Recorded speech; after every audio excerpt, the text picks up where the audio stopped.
এখন মাংস দেওয়া যাবে না, জান। কলিজা করছো 3 ভাগ। এই থামেন তো থামেন। রনি ভাই কি হচ্ছে এখানে? ওনাদেরকে মাংস কেন দেওয়া হচ্ছে না? ওনাদেরকে মাংস দেওয়া যাবে না, নিষেধ আছে। কি বলছেন আপনি এসব? বুঝে বলেন, এটা তো ওনাদের প্রাপ্য।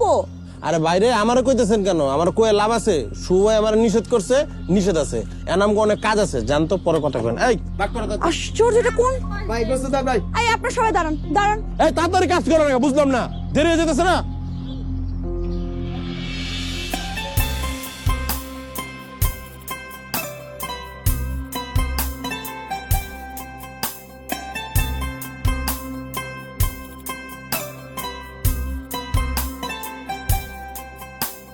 ওনাকে ডাকেন তো।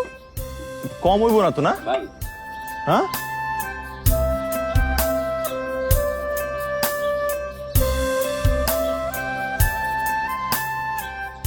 আপনি নাকি গরিবদেরকে মাংস দিতে মানা করে দিয়েছেন, নিষেধ করেছেন আপনি।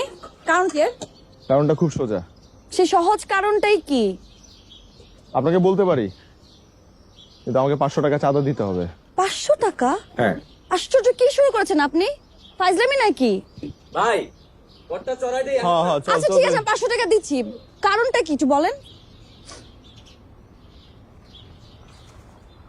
প্রতি বছর আমরা কোরবানি কেন দেই? যেন গরিব লোকেরা, যাদের সারা বছর মাংস খাওয়ার সৌভাগ্য হয় না, তাদের জন্য একটু মাংসের ব্যবস্থা করে দেওয়া, রাইট? এখন এগুলা রান্না করার জন্য কি কি লাগে? তেল, মরিচ, নুন, মশলা আর অনেক কিছু। কিন্তু এগুলোর অভাবে অনেকে কি করে জানেন? ওরা বাজারে গিয়ে এই মাংসগুলো কম দামে বিক্রি করে দেয়। হ্যাঁ, আমাদের ঢাকাতেও করে। এখানেও হয়। এখন এটা যাতে না হয়, এর জন্য আমরা যেটা করছি সেটা হলো তাদের ভাগের মাংসগুলো রান্না করে তাদের একটা খাওয়ার ব্যবস্থা করছি। আর এই নুন, মরিচ, পেঁয়াজ, তেল এগুলার জন্য আমরা চাঁদা উঠাচ্ছি, যাতে তারা তৃপ্তি করে মাংস খেতে পারে। এটাকে আমরা নাম দিয়েছি গরিবের বুফে। এই তো।